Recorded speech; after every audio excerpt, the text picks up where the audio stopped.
We are back. Como es verano y me encanta leer, he pensado que lo mejor sería hacer un vídeo recomendando libros que os podéis leer en verano, en la playa, donde sea, pero en verano. 10 libros que creo que le pueden gustar a cualquiera para leerse en la playa, para leerse en verano, porque ¿qué es mejor que leer en verano? O sea, ¿qué es mejor? ¿Qué es mejor? Esta vez creo que no se me van a caer. Lo he dividido por categorías para que haya un libro o un tipo de libro para cada tipo de persona. Entonces, pues eso.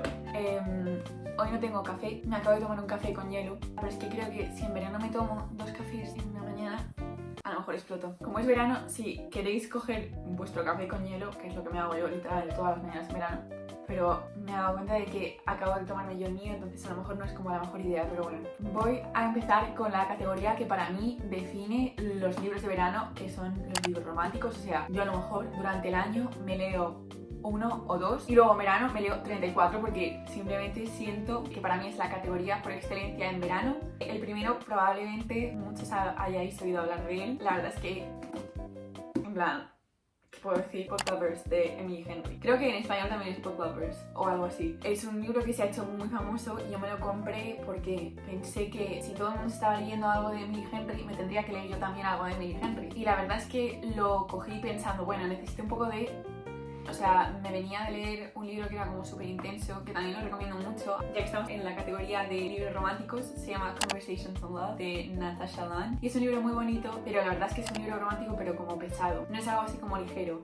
Book Lovers hace como una especie de sátira a los típicos libros en los que él vive en la ciudad con su novia que está obsesionada por con el trabajo y de repente se enamora del amor de su vida, que vive como en este pueblo costero tal, y se da cuenta de que tiene que dejar su vida atrás de la ciudad para irse a vivir con ella en el pueblo este costero súper bonito de verano. Pues la protagonista, Nora, se empieza presentando a ella misma como la novia a la que dejan porque está en la ciudad porque estaba obsesionada con su trabajo. Y la verdad es que yo lo empecé a leer pensando, bueno, va a ser un cliché de enemies to lovers, tal, de repente no sé qué, lo que pasa siempre en los libros románticos. Pero el libro empezó así y dije yo, vale, ya me tienen comprada, ya me tienen comprada. Nora, que es una de las mejores agentes literarias de todo Nueva York, que es muy competitiva y su vida se centra alrededor del trabajo. Luego está el otro personaje, que es Charlie, que es un editor también muy bueno en el mundo literario de Nueva York. Lo vende como un enemies to lovers y hay mucha gente que se ha quejado de que no es muy enemies to lovers en plan de fantasía, de nos queremos matar entre nosotros y luego no lo hacemos porque nos enamoramos. No, es enemies to lovers del mundo editorial en Nueva York. Y tampoco dura mucho la parte de enemies. Pero bueno, eso a mí me gustó igual, la verdad es que yo no tengo ninguna queja. Ella y Charlie comparten la misma cliente que ha sacado un libro recientemente que es un bestseller que está basado en un pueblo costero típico, en plan de cliché de romance de libro, que se llama Sunshine Falls, creo. Sunshine Falls. La típica historia de que la hermana de Nora como que la quiere sacar un poco de la ciudad para despejarla de su trabajo y todo eso. ¿Y a dónde la lleva? Al pueblo en el que está basado el libro que ha escrito su clienta, que ahora es un bestseller, o sea, a Sunshine Falls. ¿Quién vive en Sunshine Falls? Charlie Lastra. Just chef kiss. Si te quieres leer algo ligero este verano que digas Book Lovers de Emily Henry. El siguiente libro es Love Another Word o El amor que otras palabras, que cuenta la relación entre Macy y Elliot, que son dos niños que se conocen de pequeños cuando Macy se muda al lado de casa de Elliot tras la muerte de su madre. Entonces empiezan a conectar por su amor a los libros y las palabras. En fin, Love Another Word, you know what I mean. El libro va haciendo un montón de saltos al pasado para contarte como su historia y luego tenemos el presente en el que Macy y Elliot ya no se hablan, llevan sin verse no sé cuántos años, eran como una burrada de 10 años y no sabes por qué al principio. Entonces con estos saltos al pasado te va explicando por qué dejaron de hablar y por qué acabaron la relación tan bonita que tenían basada en el amor a los libros, a las palabras. Y la verdad es que es un libro como que se siente mucho como... no sé, es como la definición de un libro romántico. Duele, pero duele en el mejor de los sentidos. Yo no me lo leí. Me hace gracia porque es como título, o sea, libros que para leer en verano. Creo que ninguno de estos libros me los he leído en verano. Al menos estos dos últimos no. Pero me los hubiera leído en verano y yo hubiera sido muy feliz. No sé, es el típico libro que lo estás leyendo y lo tienes que cerrar y lanzar al otro lado de la habitación porque dices que no puede estar pasando esto. Si necesitas un libro que te saque del bloqueo del lector, que te haga encontrar otra vez tu pasión por la lectura y por las palabras, pues this motherfucker. Macy y Elliot son dos de mis personajes favoritos de los, en plan, sí, en general, de todos los libros que me he leído. Macy y Elliot. No, ya está. O sea, luego investigando descubrí que Christina Lauren es un seudónimo y realmente son dos escritoras que están trabajando juntas creando un montón de novelas románticas. La siguiente categoría es poesía, porque para mí verano y tiempo libre significa poesía, ya está. O sea, primero romance y luego poesía, en ese orden.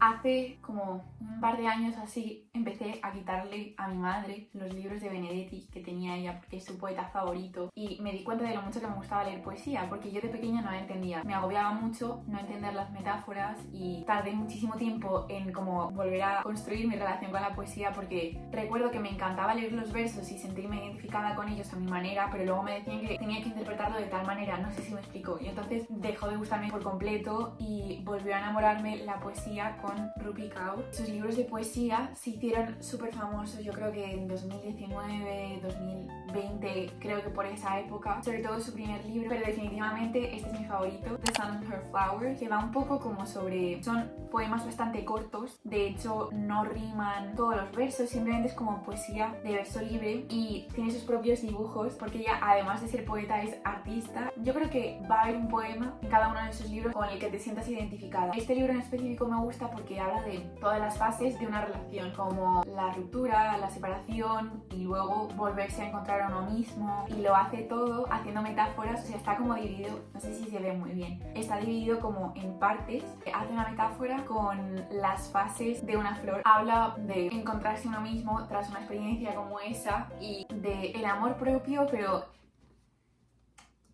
enfocado de una manera que yo no me esperaba. Habla también mucho de la manera en la que sus traumas familiares y todo eso la han convertido en la persona y en la poeta que es. Lo leí hace un par de años en verano, por fin, este sí me lo leí en verano. Y recuerdo que era muy fácil como de coger y leerte un par de poemas por la noche antes de dormir o donde fuera y decir, oh, qué bien, y luego dejarlo, ¿sabes? Y leer otro poco al día siguiente. O sea, es un libro muy fácil de leer. El siguiente, de confesar que no me lo he leído, pero lo recomendó Olivia Rodrigo en una entrevista que hizo con GQ, creo. No lo sé, esto que le hacen a los famosos de 73 preguntas con Olivia Rodrigo, con Taylor Swift, tal. Cogió este libro así como si nada de sus estanterías y dijo, Patti Smith me lo firmó.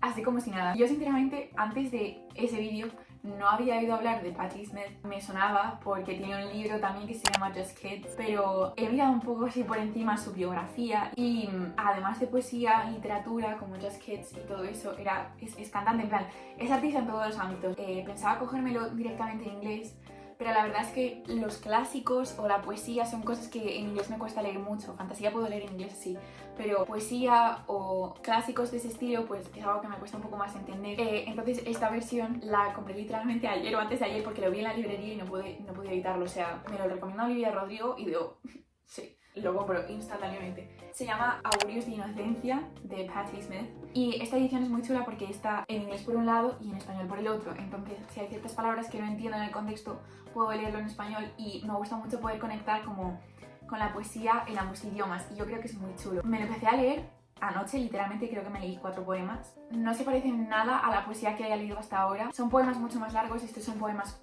bastante más cortos, estos son poemas largos y yo suelo escribir poemas bastante largos, entonces es como que me llamó mucho la atención cuando la abrí. Es un poco como su diálogo interior, diría yo. Sus propias reflexiones sobre lo contradictorio que son los individuos, la naturaleza, pero no lo sé, por ahora me está gustando bastante. Just Kids lleva en mi lista de libros por leer años y años y años, así que quizá después de leerme esto me lea eso. La verdad es que me hace mucha ilusión leerlo porque lo ha leído Olivia Rodrigo y se lo ha firmado Patti Smith. La siguiente categoría es un poco cuestionable, en plan, no sé si... no estoy muy segura sobre esto, la verdad. Yo lo dejo caer, sinceramente. Últimamente he estado en mi classic girly era. He decidido meterlos como en la lista de libros para leer en verano, aunque la verdad es que un clásico no es como lo primero que viene a la cabeza cuando empiezas a leer en verano en la playa, no sé. Pero son 2 de los libros que más me apetece leer en este verano. Para empezar, podemos hablar un segundo empezando por El retrato de Dorian Gray de Oscar Wilde, obviamente. No me ha hecho falta mirarlo para nada. Podemos hablar un momento de la portada. Me apetece un montón llevarme esto a la playa y hacerme como la chula de... No, estoy leyendo casualmente en la playa una edición de un libro súper clásico, súper bonita, tal. Hubo una época en la que en BookTok, en todas partes, todo el mundo se estaba leyendo esto y estaba diciendo precisamente que era como uno de los mejores clásicos con los que podías empezar si eso te intimidaba, porque para empezar es bastante corto, es como bastante asequible en el sentido de que es muy fácil de entender. A mí también me dan muchísimo miedo los clásicos y sobre todo el no entenderlos, porque yo es a veces abrir un libro en inglés y decir, vale, estoy entendiendo las palabras pero no entiendo lo que significan juntas, pues eso me da miedo. Básicamente va del personaje principal, Dorian Gray, es un joven al que retratan y que se obsesiona con mantener como su eterna juventud. Entonces empieza a hacer ciertas cosas un poco cuestionables como para intentar conservar su belleza actual y como que se obsesiona con su apariencia. Y entonces ese cuadro para él es como que mantendrá su juventud permanente. Ya digo, no es un libro que me haya leído, entonces a lo mejor no es la mejor sinopsis del mundo, pero la verdad que me hace muchísima ilusión leérmelo. Y el segundo libro es El extranjero, de Albert Camus. De ambos hablan de la misma manera, que son dos clásicos como muy asequibles. Creo que es un libro del que también se ha hablado mucho en internet, sobre todo ahora que la gente está como redescubriendo clásicos y está animando mucho a la gente a leerlos. Es un libro bastante difícil de explicar, es como un hombre al que supuestamente acusan de un juicio que parece que no tiene motivación ninguna y le empiezan a ocurrir ciertas cosas un poco... ¿cómo decirlo? La primera página de este libro es súper famosa, la frase de Aujourd'hui, maman est morte, ou peut-être hier, je ne sais pas. Esa frase, hoy mamá ha muerto, o a lo mejor ayer, no lo sé. Es como un individuo al que ya como que su existencia no tiene sentido ninguno. Tiene mucho que ver con la filosofía del escepticismo y de lo absurdo. El protagonista muestra como una pasividad como constante, nunca muestra señas de arrepentimiento ni de sentimiento ninguno. Es como un personaje muy interesante de leer. Para mí son perfectos para verano.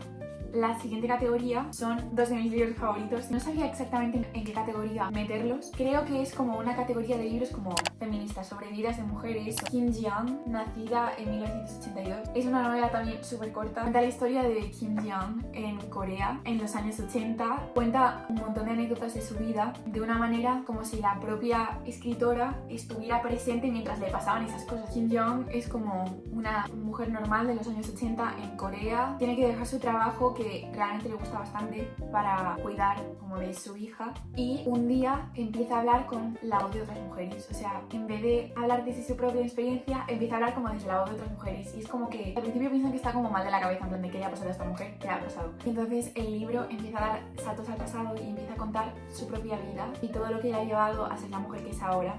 Es un libro que yo lo describiría como revolucionario porque os cuenta de una manera que te hace abrir los ojos sobre muchas cosas. Es un libro muy corto que te puedes leer en 3 días y simplemente cambia la perspectiva de cómo ves las cosas, yo creo.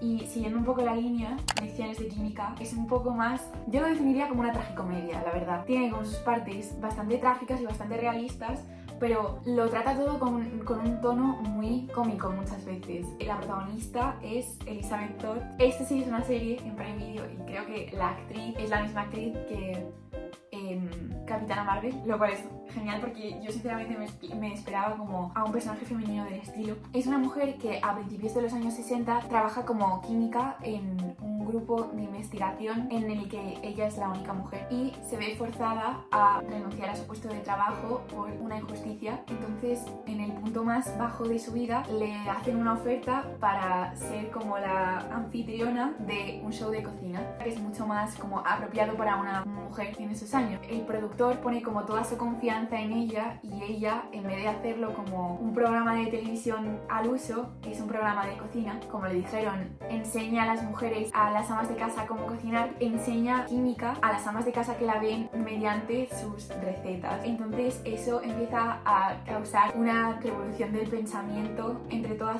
su audiencia. Si ya la historia me interesaba de por sí, yo me hubiera leído este libro igual. Cuando me lo empecé a leer me di cuenta de que muchos de los capítulos están narrados por su perro. O sea, que uno de los personajes principales sea el perro es una de las cosas más chulas sobre las que he leído en mi vida, sinceramente. No tengo nada más que decir. La siguiente categoría, que para mí es otra de las categorías por excelencia del verano, es obviamente la fantasía. Literalmente llevaba bastante tiempo sin acercarme siquiera a un libro de fantasía porque es como que de pequeña lo leía un montón. O sea, yo veía un libro que trataba de dragones, de lo que sea, y yo decía... clic. Literalmente la balda superior de mi estantería son solo libros de fantasía. Que si distopías como Los Juegos del Hambre o Divergente o Percy Jackson, yo era todo eso. Y de repente dije, dejo de leer fantasía porque no había libros que me engancharan como antes. estos libros me han enganchado otra vez a la fantasía y siento que estoy entrando otra vez en mi fantasy girl era. Summer. That's it. El primero obviamente tenía que ser Seis de Cuervos. O sea, siento que Seis de Cuervos es un libro sobre el que ya se ha hablado bastante. Yo como que no me lo leía porque decía, vale, soy especial y diferente, yo no me leo ese tipo de libros, vale. Pero pensaba que iba a ser como el típico libro de fantasía que, yo qué sé, que, en fin, que sin más. Me empecé a leer la saga de Sombra y Hueso hace un par de años. La terminé este año con el tercer libro, que es Ruina y Ascenso. Y la verdad es que no esperaba que me fuera a gustar tanto. Y dije, bueno, me tengo que leer Seis de Cuervos. Es una duología, está Seis de Cuervos y Reino de Ladrones. Y yo decía, pero es que, ¿qué es esto? O sea, ¿qué es esto? Son como los típicos libros de fantasía que te lees, que hay este problema y entonces tal, no sé qué, y es súper cliché. Y en parte sí, pero sinceramente Leigh Bardugo, que es la escritora, construye los mundos fantásticos de una manera tan chula. Me he leído la trilogía entera de Sombra y Hueso y es que me los volvería a leer, o sea... Tenéis que compraros este y el siguiente porque están conectados, yo pensaba que no. Y ahora no tengo el segundo libro y me estoy muriendo de ganas de saber lo que pasa porque va de esta banda de ladrones que está liderada por Kat, que es como el líder de la banda, al que le mandan una misión que parece como imposible, que es entrar en una fortaleza que se llama la Corte de Hielo a intentar sacar de ahí a un científico que ha creado esta sustancia súper poderosa que en este mundo hace que la gente que tiene poderes, porque obviamente en plan es un libro de fantasía, la gente tiene poderes, ¿vale? Es lo que hay. Pues este científico que está encerrado en esta corte de hielo tiene como la clave para hacer esta sustancia que hace que los Grisha, que son la gente que tiene poderes en este mundo, puedan como multiplicar sus poderes por 1000. Es como el científico más buscado y que está encerrado en esta corte de hielo, entonces les han mandado entrar en la corte de hielo a sacarlo a cambio de un montón de dinero. Y entonces este hombre, Kat, que es como el líder de la banda, llama a los 5 pringados que tiene la banda, que realmente no son 5 pringados, en plan están bastante bien como banda, y se los lleva como tu típico libro de fantasía, pero como con un giro. Se me ha ido un poco la luz, perdón. El último libro sobre el que quería hablar es La casa en el mar más azul. Cuenta la historia de un funcionario, obviamente un funcionario en un mundo mágico. Entonces es funcionario del departamento de jóvenes mágicos. Cuidado con el departamento. Aparte de eso, es un funcionario corriente que tiene una vida bastante aburrida y bastante como cotidiana y no se espera que de repente lo llamen a custodiar un orfanato del que no se ha sabido nada en un montón de años, que está un poco medio perdido y del que casi no hay registro. Y entonces estará encargado de supervisar a 6 huérfanos que están catalogados como muy peligrosos, y una vez que llega se da cuenta de que el orfanato no es para nada lo que se esperaba. La verdad es que por ahora me lo estoy leyendo en italiano, entonces entiendo un poco en general lo que está pasando, pero está siendo complicado. Sigo pensando que hubiera sido buena idea traerme un café con hielo porque hace mucho calor. Espero que os llevéis alguno de estos libros a la playa porque uno mínimo os ha tenido que gustar o llamar la atención, por favor, por favor. Dejaré por alguna parte mi usuario de Goodreads para que podáis ver cómo los llevo. Por ahora he empezado de Fast Smith y me está gustando mucho, me siento muy Olivia Rodrigo leyéndolo, la verdad. Espero que os quepan todos los libros en la maleta este verano y ya está. Voy a volver a colocar todo esto en la estantería.